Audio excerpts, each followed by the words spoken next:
السلام علیکم پاکستان اور شہری سنگھ کے عوام. اچھا اب ہم کہتے ہیں تو لوگ برا مان جاتے ہیں. آپ ایک چیز نوٹ کریں کہ ابھی اکنامک انٹیلیجنس یونٹ کا ایک سروے آیا جس میں انہوں نے یہ کہا کہ کراچی جو ہے دنیا کے وہ شہر جس میں آپ رہ نہیں سکتے اس کے باٹم 4 میں ہے. مگر پتہ نہیں یہ سروے بلاول بھٹو نے یا شرمیلا فاروقی ہماری بہن ہے انہوں نے دیکھا ہی نہیں دیکھا ہے جو اس کا مقابلہ پیرس سے کرنے میں لگی. بتاتا چلوں کہ کراچی کا مقابلہ دمشق، ڈھاکہ اور ترپولی سے کیا جا رہا ہے. اور آپ کو پتہ ہی یہ ڈھاکہ کو چھوڑ کے باقی دونوں جگہیں جو ہیں وہ جنگ زدہ ہیں. 171 یا 72 نمبر پہ ہے. تو اب سوچ لیں کتنا برا حال ہے. اور ہماری بیوی بہن شرمیلا کو لگتا ہے کہ یہ پیرس ہے. اب کہنے کا مقصد صرف اور صرف یہ کہ جب بھی پیپلز پارٹی پہ آپ دیکھیں کسی قسم کا بھی پریشر آتا ہے تو آپ دیکھیں نا بلوچستان میں نا خانہ جنگی شروع ہو جاتی ہے. پانی کا مسئلہ ہوگا انڈیا سے جنگ لگ جائے گی. کوئی اور مسئلہ ہوگا جیک آباد کا حملہ ہو جائے گا. ابھی دیکھیں دوبارہ پیپلز پارٹی کا پریشر بلڈ ہوا تھا تو دیکھیں بلوچستان میں سولوشن اسٹارٹ ہو گئی ہے، گلگت میں سٹارٹ ہو گئی ہے، کشمیر میں سٹارٹ ہو گئی ہے. اچھا کوئی کیوں نہیں پوچھتا کہ پیپلز پارٹی کا ہی پرائم منسٹر کشمیر میں بیٹھا ہے، پیپلز پارٹی کا ہی چیف منسٹر بلوچستان میں بیٹھا ہے. اب لوگ کہیں گے نہیں یار وہ اس کا ہے فلاں ہے ٹماکہ ہے تو پیپلز پارٹی کا نا. بلوچوں کی بلوچستان سے سب سے بڑی آبادی بلوچستان کے باہر سندھ میں رہتی ہے. تو یہ ایک سوال بھی ہے ریاست کو سوچنا چاہیے جب آپ آپریشن کر رہے ہیں. آپ دیکھیں آپ کینسر کا علاج جب تک کینسر کے ٹیومر پہ اٹیک نہیں کریں گے نا آپ اوپر سے جتنی مرم پٹی کر لیں کینسر ختم نہیں ہوگا. تو یہ ذرا سوچنے کی بات ہے. ملک اس وقت بحران سے گزر ہے. آپ دیکھیں ہم لگے پڑے ہوئے ہیں، اچھی بات ہے، ایران میں لیبیا میں ادھر ادھر کرنا چاہیے. بالکل فارن پالیسی بہترین جاری ہے پاکستان کی. اور اس میں ہمارے chief of defence staff field marshal صاحب کو سلوٹ ہے. انہوں نے بہت زبردست کام کیا، ان کی ٹیم کو سلوٹ ہے، بہت زبردست کام کیا. مگر ساتھ میں فیلڈ مارشل صاحب کو اپنی ڈومیسٹک ٹیم پہ بھی نظر رکھنے کی ضرورت ہے. سوال تو بنتا ہے کہ کیا محسن نقوی صحیح کینڈیڈیٹ ہیں اس پوزیشن میں بیٹھنے کے لیے. کیا جو وہ اسٹیٹمنٹ دیے تھے کہ ایک ایس ایچ او کی مار ہے، 2 گھنٹے کی مار ہے، اس طرح کی باتیں کر کے جو اب اس حالات ہیں جس طرح مختلف ٹی وی اینکرز بتا رہے ہیں، یہ پریشان کون ہے؟ اس کا ادراک کیوں نہیں ہوا؟ میں بتاتا ہوں آپ کو ادراک کیوں نہیں. ایک اور جو خطرے کی بات ہے جو سوچنے کی ہے وہ یہ کہ وہی طاقتیں جو دنیا بھر کے اندر پاکستان کے اس کردار کو دیکھتے ہوئے اس کے خلاف افغانستان کو استعمال کر کے یا پہلے ایران کو استعمال کر کے، آج کل پتہ نہیں ایران لوگ کہتے ہیں چپ ہے، میں نہیں مانتا، استعمال کر کے بلوچستان کے اندر اور کے پی کے میں سروس رکھی انہوں نے، وہی طاقتیں سندھو دیش کو بھی اندر رکھی ہوئی ہیں. اور کل ہو سکتا ہے کہ وہی طاقتیں کراچی کے اندر بھی انتشار پیدا کریں.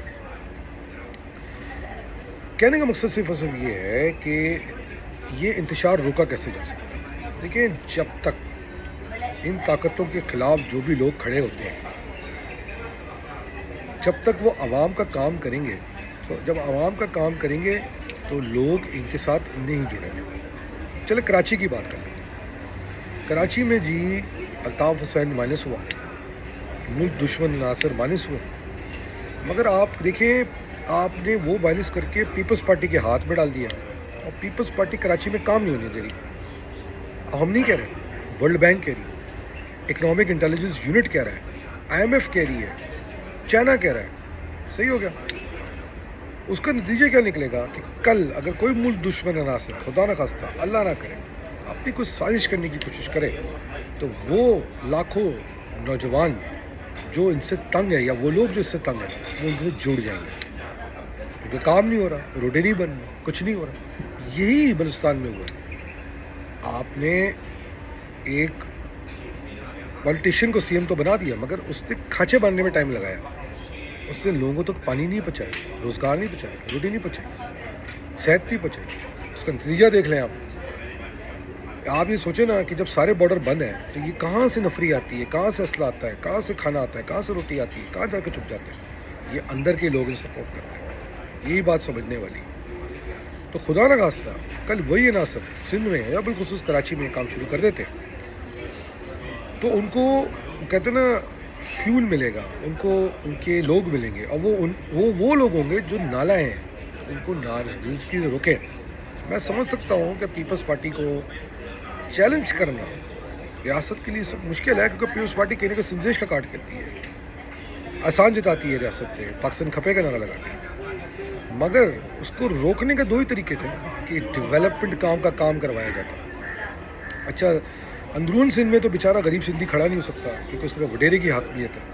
کھڑا ہو سکتا ہے اگر وڈیرے مائنس ہو جائے، مگر شہری سندھ کے اندر اگر کام ہو جاتا ہے تو لوگ نہ پیپلز پارٹی کی طرف دیکھیں گے اور نہ وہ ملک دشمن الطاف جیسے ناصر کی طرف دیکھیں گے. اور کل اس کے باوجود بھی ماشاءاللہ سے مہاجروں نے بالخصوص اپنی پاکستان کے ساتھ محب وطنی کا ہر دور میں مقابلہ کیا. ابھی میں دیکھ رہا تھا کہیں پہ کچھ سندھی جو تھے وہ الشمس والبدر کا مذاق اڑا رہے تھے. بہاریوں کی جو گروپس تھے جنہوں نے ان کا جھگڑا ہوا ہے کراچی یونیورسٹی میں. پہلی بات تو کراچی یونیورسٹی میں جھگڑا اس لیے ہوا ہے کہ سندھ دوش والے پاکستان کے خلاف مرتبات بیانیہ لگائے تو صرف پھٹا لگایا جماعت اسلامی. پھر ان کو یاد آ گئی الشمس والبدر، ان کو تاریخ بتا دیتے ہیں. الشمس والبدر وہ طاقتیں ہیں جو پاکستان آرمی کے ساتھ لڑی ہیں بنگلہ دیش میں، اور بتانے والے بتاتے ہیں کہ جب ہماری فوج نے سرنڈر کر دیا تھا اس کے بعد بھی یہ لوگ ہندوستان کی فوج سے لڑتے رہے. ایک واقعہ مجھے کسی نے بتایا کہ ان کے گاؤں میں میجر آیا اور اس نے بولا کہ بھائی آپ کی تو فوج نے سرنڈر کر دیا ہے، آپ کیوں لڑ رہے ہیں، ہفتہ اوپر ہو گیا، ٹھیک ہے، وائٹ جھنڈا لگا کے یہ نہیں کہ اٹیک کرنا ہے، ریسٹ کیا. تو پھر جا کے انہوں نے ٹرمز اگری کر کے اپنے معاملات کو ختم کیا. یہ ہیں وہ الشمس والبدر. اگر اس کے مقابلے میں جو سندھی ہمارے بھائی نادان بھائی غلط فیڈ بیک پر الشمس والبدر کو دشمن بتا رہے ہیں، کیا ان کو سندھو دیش کبھی نظر نہیں آتا؟ یہ جی ایس نظر نہیں آتی؟ الشمس والبدر تو پاکستان کے لیے لڑ رہے تھے، جسکم تو پاکستان کے خلاف ہے، جی ایس تو پاکستان کے خلاف ہے. اور پھر مجھے کوئی تاریخ بتائے کہ جس خطے کو آج ہم سندھ کہتے ہیں، سندھ تو میری نظر میں پورا ہندوستان ہے، تاریخ چنکی کتابیں اٹھا کے دیکھ لیں، اس خطے کو ہم آج سندھ کہتے ہیں جو آج کا موجودہ سندھ. 5000 سال تاریخ جس کو گنواتے ہیں اس میں کتنی دفعہ یہاں جنگیں لڑی گئی، 2 سے 3 جنگیں لڑی گئی، اور وہ بھی محمد بن قاسم کے دور میں، وہ بھی راجہ دھیر نے لڑی. تو کہنے کا مقصد صرف یہ ہے کہ ریاست کو یہ سوچنا چاہیے کہ یہ کتنا بھی ان کے ساتھ کر لیں، انہوں نے کبھی آپ سے وفادار نہیں، اور یہ شاید اسی لیے کراچی کو ڈیولپ نہیں ہونے دے رہے. یہ چاہتے ہیں کہ کراچی کے اندر لوگ منحرف ہوں، تاکہ جب یہ اپنی نعرے لگائیں تو پھر وہ سندھو دیش کا تو پلان الطاف حسین نے تو 18 ترمیم سے بنایا ہوئی تھا، ہے نا. دیکھیں نا 18 ترمیم پاس کروائی، اس کے بعد سندھو دیش کا قائد بن کے بیٹھ گیا، اور ہماری اطلاعات کے مطابق گلوبلی ان کو آپس میں بٹھا کے بات کرنے کی ضرورت ہو رہی ہے. اب یہ سوچیں جن طاقتوں نے طالبان کو اور بلوچوں کو B L A B R A کو ایک پلیٹ فارم پہ بٹھا دیا ہے، کیا وہ جی ایس سندھ کو اور الطاف ایلیمنٹ کو نہیں بٹھا سکتے؟ تو ریاست کو سوچنا ہے. اس کو روکنے کا طریقہ بہترین یہی ہے کہ جو آپریشن وغیرہ کریں، ساتھ میں ڈیولپمنٹ کریں. اور ڈیولپمنٹ کرانے کے لیے آپ کو لوکل باڈیز جیسا نظام چاہیے. آپ کو 28 ترمیم مجھے نہیں پتا کیا آنے جا رہا ہے، اگر اس میں ہم سنتے ہیں اس میں لوکل باڈیز کا سسٹم ہے، اس میں صوبوں کی بات ہے، اس میں ڈیولیوشن آف پاور کی بات ہے، ایلوکیشن ریسورسز کی بات ہے، تو بالکل 28 ترمیم کریں. اس میں یہ نہیں ہے تو ہمیں نہیں انٹرسٹ ہے اس میں. تو کہنے کا مقصد یہ ہے کہ اگر آپ یہ سب کام شروع کروا دیتے ہیں، مجھے لگتا ہے ہندوستان میں تھوڑی دیر ہو گئی ہے کرنے میں، یہ پہلے ہو جانا چاہیے تھا. مگر پیپلز پارٹی کی محبت میں کہ نہیں جی بلاول بڑا گریٹ انگلش بولتا ہے، زرداری بڑا یہ ہے، اس نے کچھ کو قابو رکھا ہوا ہے، آپ جتنا دیر کر رہے ہیں آپ اتنا نقصان کر رہے ہیں. اس کو روکنے کا طریقہ بالکل ہے کہ انٹیلیجنس بیسڈ آپریشنز ہوں، آپ ان کی پھیٹی لگائیں جیسے لگا رہے ہیں، مگر ساتھ میں ترقیاتی کام بھی کروائیں تاکہ ان کو جو رینکس اینڈ فائلز میں سپورٹ نہ ملے، اور اگر کوئی جاتا ہے تو اس کی انفارمیشن مل جائے.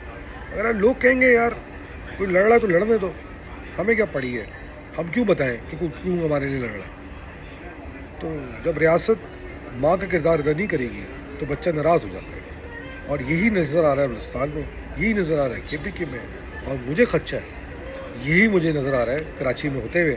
مگر مجھے پوری یقین ہے کہ یہ ولاگ سنا جائے گا، ریاست جو ہے اس پہ کوئی نہ کوئی ایکشن لے گی. دانش قادری کو یاد دیجیے. ہم جو ہمارے شہداء ہیں ان کو سلام. اللہ تعالیٰ ان کی مغفرت فرمائے اور اللہ تعالیٰ کامیابی عطا فرمائے میرے فوج کو, میرے اداروں کو.